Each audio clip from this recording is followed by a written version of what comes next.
Uber हद्दपार Lonavala taxi संघटनेचा Lonavala Khandala taxi संघटनेचा आम्हाला न्याय आम्हाला न्याय।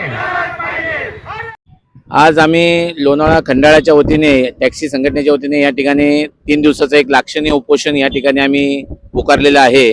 आमची जी मागणी आहेत की ओला उबेर आणि रॅपिडो ह्या ज्या भांडवलदारी कंपन्या आहेत यांच्यामुळे लोणावळ्याचा जो काही व्यवसाय आहे तो सगळा डायव्हर्ट झालेला आहे। म्हणजे आम्हाला आमच्या लोकल माणसांना म्हणजे लोकल भूमिपुत्रांना आम्हाला काही व्यवसाय राहिलेला नाहीये। तर आमची मागणी एवढीच आहे की हे जे भांडवलदारी कंपन्या आहेत ओला उबेर आणि रॅपिडो यांना आम्ही काय सांगितलं की तुमचा जो ऍप आहे तो लोणावळ्या मर्यादित बंद करून टाका।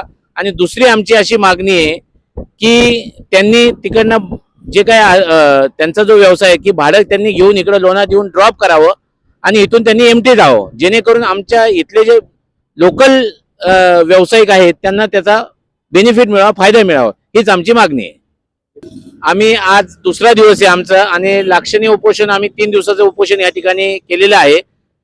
आणि हे जर उपोषण आमचं सक्सेसफुल नाही झालं म्हणजे तर आम्ही याच्या पुढं एक तीव्र आंदोलनाचा पण सरकारला इशारा दिलेला आहे की 1 मेला आम्ही रास्ता रोको पण करणार है। देखो सरकार को हमारा यही एक निवेदन है कि जो हमारे लोकल समस्या है इसके ऊपर जल्द से जल्द कुछ ना कुछ निष्कर्ष निकाल के हमें इसका बेनिफिट करके दे, फायदा करके दे, यही हमारा उनको संदेश है सरकार को। गेली 8 वर्ष आम्ही ओला उबर ह्या ऑनलाईन भांडवलदार कंपन्यांविरुद्ध लढा देतो। याआधी आमचं आंदोलन झालेलं आहे, रास्ता रोको झालेला आहे, उपोषण झालेलं आहे, पण सरकार किंवा प्रशासन कुठलाच आम्हाला ठोस निर्णय आजपर्यंत भेटलेला नाहीये। आजपर्यंत फक्त आश्वासनं भेटलेली आहे। SP ऑफिस असेल, RTO असेल, मंत्रालयामध्ये असेल, सगळीकडे आम्ही पाठपुरावा केलेला आहे, सगळीकडे पत्रव्यवहार झालेला आहे, पण आजपर्यंत फक्त आम्हाला आश्वासनं सोडून काहीच भेटलं नाहीये। त्यामुळे ह्यावेळेस आम्ही जो हा 3 दिवसाचा लाक्षणीय आमचं साखळी उपोषण आहे, या 3 दिवसात उद्यापर्यंत जर आम्हाला निर्णय नाही आला तर याच्या पुढे आमरण उपोषण करण्यात येते। आणि आमरण उपोषणानंतर 1 तारखेला मिसिंग लिंक जो प्रकल्प आहे जो चालू होणार आहे त्या ठिकाणी आम्ही 300-400 जे टॅक्सीवाले आहेत आमच्या सर्व गाड्या घेऊन आम्ही तिथे रास्ता रोको चक्का जाम करणार आहे। त्याच्या आधी सरकारने आम्हाला निर्णय द्यावा।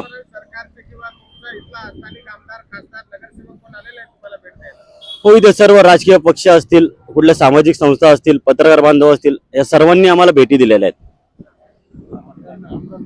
साहेब आज बाहेर होते, आमदार उद्या भेटणार आहेत।